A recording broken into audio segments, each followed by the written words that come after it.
Hello, welcome back to my channel, welcome back to me. I hope that camera is not like slanted in my face. Like I feel like I want to be higher, but then like at the same, like do you know what I mean? Like it's not just directly on me, like it's slanting forward. And then like my bum's coming off my seat. Are you okay, baby? And are you okay, baby? Anyway, hi, welcome back to my channel, welcome back to me. So basically, I've got like a spare like half an hour, and I've already done this on my TikTok once this week, and I really enjoyed it and I really liked speaking about it.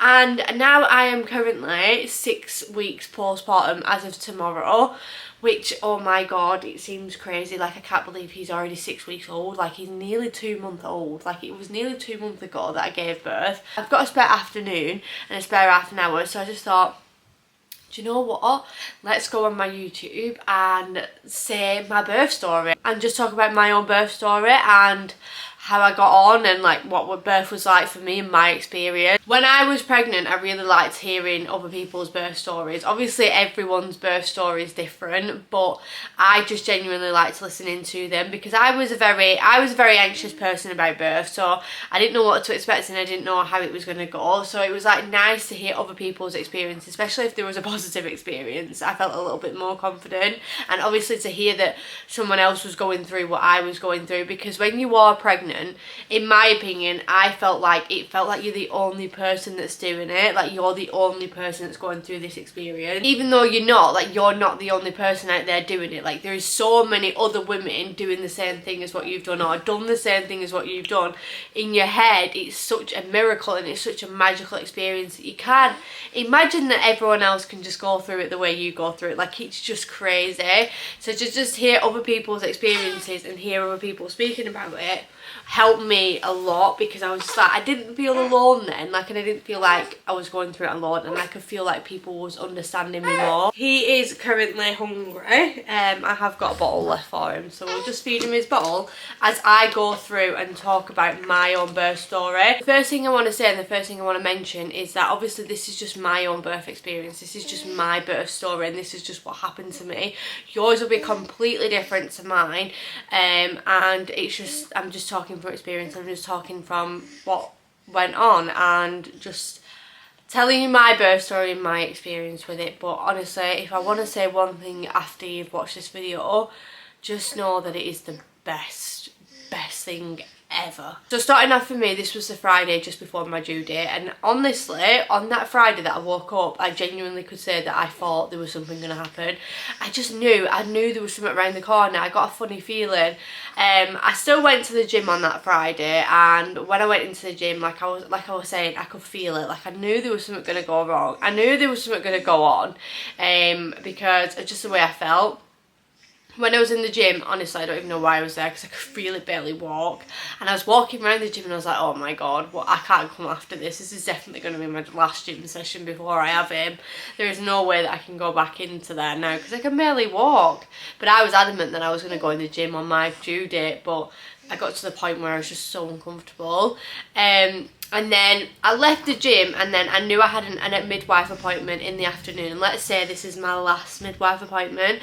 I didn't know at the time that it was going to be my last midwife appointment, but it was. So I went to the midwife appointment in the afternoon as normal. Everything went fine. We did through my original checks and everything like that. There's one thing that there was an issue, and it was my blood pressure. Blood pressure throughout my pregnancy was high, but it was never too high. But this time when I went to the midwife appointment, it was high, and it was high 3 times. Also in this midwife appointment, I did just find out that I had group strep B. Don't know if that was the cause of the high blood pressure that triggered me a little bit, or like the fact that it was leading up to birth, and because I was already anxious anyway, that I was getting more of high blood pressure because it was leading up to it and I was anxious. So yeah, I didn't really know if that was the cause or that was the case. But obviously because of the high blood pressure, high blood pressure is a cause of concern in pregnancy. So my midwife did refer me to go straight to the hospital and get myself checked out. Went into hospital and I seen the midwife there, and you know, I was sat down chatting with them, and they was checking my blood pressure. They checked my blood pressure a few times, but they would like check my blood pressure, go away for like half an hour, come back and do it again, and they would just kept checking it, and it was just still every single time it was high. The thing is with my blood pressure though, it wasn't like too high, it was like just over. So it was like, it was high, but it wasn't like anything, like it wasn't dangerously high, I want to say. They checked it 3 times, they called the doctor, and the doctor requested to give me a tablet. I think it was called Lambuterol. And that's what I got, and they gave me that tablet and said, we'll come back in an hour and we'll check your blood pressure. Did come back in within the hour, checked my blood pressure, and then also took some bloods. Because of the high blood pressure, there was a risk that it could have been hypertension. It wasn't hypertension, because they did check my bloods, and my bloods had no protein in or anything like that, and also they checked my wee, and that had no protein. So that's why they was concerned about the blood pressure, but like not massively concerned at that point, because there was no protein there or anything, and I think it's protein that comes up in your wee and stuff if you have got hypertension. So it wasn't that, and it wasn't hypertension preeclampsia or anything like that. So it was hypertension, it was high blood pressure, but it wasn't preeclampsia. That's better. Told me that my blood was fine, and then they checked my blood pressure again. They checked my blood pressure again, and my blood pressure had gone down. They did prescribe me some of the Lambuterol, I think that's what it was called. And then the doctor come and see me, and she said that it was best to induce me. They recommended me to be induced because obviously the cause of concern for the high blood pressure. I agreed that I'd be induced, and we knew from that point, this was a Friday, that I was going to come back in Monday and be induced. And pretty much that weekend, I just kind of spent the weekend just knowing that I was going to have like a baby. Like I was just about to have a baby. Obviously, as you get into your due date, you know that, like, in your head, you're like, oh my God, I'm going to be a mum, I've got my due date. But essentially, you don't, because you could go 2 weeks over. So your due date, even though it was there and it was like, oh my God, I'm going to be a mum, I got actually induced on my due date. I was due on the 25th of March, and that is when I got induced. Oh, he looks so cute. He's just drinking his bottle and he just looks so cute. Getting cuter every day, and I'm just like, you're so cute. And I mean, I know I'm your mum, but like, you're so cute. The day I got induced, we went in. I had to ring up in the morning to like book my slot in, and I was going in the afternoon. I got there for about 1 o'clock, I think, and met the midwives. The midwives obviously did my checks and blah, blah, blah, blah, and that was kind of it. Then I met my main midwife for me on that ward, who was going to take care of me and look after me. She explained what was going to happen and how I was going to be induced. So I had the pessary put in for my induction, and that got put in around about 2 o'clock, I think, and they just told me, you know, to get walking around, get on the ball and just keep moving. I did that because I was anxious anyway. I didn't really want to sit there, and I didn't want to sit on the bed, so I just kind of want to get around, get moving, and you know, try and speed things up if I could. It got to about 4 o'clock in the afternoon, and that is when I started getting the pains. I started getting like periody type of pains. Nothing too crazy, but there was manageable, and I was just getting a little bit uncomfortable. This was all going on for a bit of time as well, so it got to about 6 o'clock, and 6 o'clock was visiting times, and my mum and my sister was coming to visit me. My mum and my sister arrived about 6 o'clock, and at this point, no, they arrived about 6:30. At this point, I was uncomfortable, and I felt a little bit uncomfortable, and I was telling my mum I was feeling a bit uncomfortable. And then I just literally remember being sat on the bed eating KFC for my tea, and that was it. My waters just went on. I just went, oh, the waters have gone, and they just went everywhere all over the bed. And literally just then I stood up, and it was like my waters had just fully gone. And then that was pretty much it. Once my waters had gone, that was it. My contractions came, and they came quick. It was, I can't, honestly, like, I can't even really tell you about what, from this point, like, what was even going on, because it seemed like it just went all fast from that point. Like, everything just sped up, and everything just started going crazy, and I was like, And I just can't even really like remember, like can't remember the time, like I literally everything just went crazy. I just remember they had to come and rush with the antibiotics because I had the group strep B, so that was something that I remember, and I remember them trying to get that done and in, but there was issues with that because I'm allergic to penicillin, so that was a bit of a struggle for them because they brought me the wrong antibiotics at first and then I had to go and take them back, and then it was just, you know, it was a bit of a nightmare, and I was like in pain at this point. I was having contractions. My mum wasn't even meant to be there because it wasn't the ward that, I wasn't in the birthing suite, so I had my mum and my sister there, and then obviously my boyfriend, but like my mum couldn't really be there even though she was my other birthing partner. So my mum was like stood around like, what do? Do I go home because this looks like it's coming, like it's going on really quickly? Do I come, or do I stay, or do I go? Hello baby, we're talking about you. We're talking about you. Yeah, so my mum was like stood there like, do I go or do I come? And you know, it was a lot going on, but it was lucky for me that I had my mum there because my contractions was coming. I couldn't have told you that, like, I could just only tell you what I was in pain, and obviously the midwife wasn't there, so I would have just assumed that this pain was normal because this was my first baby, this was my first birth. I didn't know what the pains was feeling like and things like that. I just knew that I was hella uncomfortable and the pains were getting harder and worse. But my mum obviously made a note to the midwife and she was like, no, they're too quick. Like, she could see them on the monitor and she was like, she's having contractions really quickly, like, and they're getting high, you know, that she's in pain.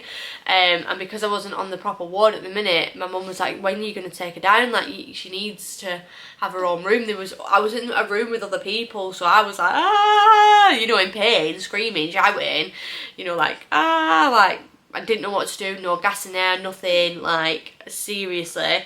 And then obviously all the other women in the room, I was like telling everyone, say sorry to them women, like, I'm so sorry that this is the way it is and I'm like this and I'm screaming, they might be wanting to go to sleep. Because I just remember this being at like 10 o'clock at night. This is what I mean, like 1 minute was 6 o'clock and the next minute it was 10 o'clock at night and I'm screaming on the ward, going, ah, like, you know. It just all went crazy from that point. My mum did ask them if they could bring me some gas and air. They did. They brought me the gas and air, and all was well once I got the gas in air. Once I got to the birthing suite, I just remember being in a lot of pain and like meeting my midwife. I can't, honestly, all this part is like a blur because I was in so much pain that it just all took it away from me, and obviously I was having the gas and air and stuff. And then when I met my midwife that was going to look after me for the night time, she requested that I'd had some pain relief. I didn't want pain relief. I didn't want to be induced. I wanted everything to be pretty natural. I wanted a water birth. I planned all this in my head and I didn't get what I planned. You know, your birth plan, you can do your birth plan, but whether or not it'd go to plan, who knows. Mine didn't. But yeah, I didn't really want any pain relief. I did want to do it as natural as I could, and I was very determined that I wanted a good birth. And yeah, it did kind of change for me. So they requested that I had pain relief, and they told me to have an epidural. So obviously, because I was in so much pain and I was only 1 centimetre dilated at this point, that that was all I needed it. Like, the only thing is, when they actually came and tried to put this epidural in, I couldn't stop still because I was in so much pain. So at first I had to have a diamorphine, and please let me tell you one thing, right? My personal experience with diamorphine, I hated it. I hated it. That is something that I would never have if I was to go and give birth again. Epidural wasn't that bad. It was the diamorphine. Once the diamorphine kicked in, it was a case of that the doctor came and put my epidural in. Funny thing is with the epidural, right, so they tried to put the epidural in. I was fine, I was staying still, I was coping with the pain, I didn't really have any pains at this point. The only thing with the diamorphine, it just makes you feel a little bit fuzzy. So I just remember being a little bit fuzzy, like out of it, sort of trying to like get this epidural in. And the doctor says to me, Blousey, we're having a bit of an issue with putting your epidural in because you have got a slight scoliosis. And I was like, what? So I've never known I've had scoliosis all my life, and it was only at this point in like my labour that I actually knew, yeah, I do have scoliosis. So it did take them 3 times to put the epidural in. From there, with the epidural and the epidural being in, I was coping, I was managing with the pain. There's not really much to go on at this point. My mum, I just remember my mum being in the corner of the room staring at me thinking, how the hell are you doing this, woman? Like, how are you staying awake all night? My boyfriend was in the corner. He was asleep on the sofa chair bed thing that you get. I was trying to wake him up. My mum was like, leave him. If he wants to sleep, leave him. And I was thinking, no, why have I got to sit here and do it all on my own? The diamorphine, the only thing that I think in them few hours that was bugging me was just the diamorphine. I just wanted it to wear off, and I was just going in and out of sleep because I knew it lasted for about 7 hours or something, I think the midwife told me. So I worked out in my head how long it would last for and when I'd start feeling a little bit more normal. It was about 5 o'clock in the morning.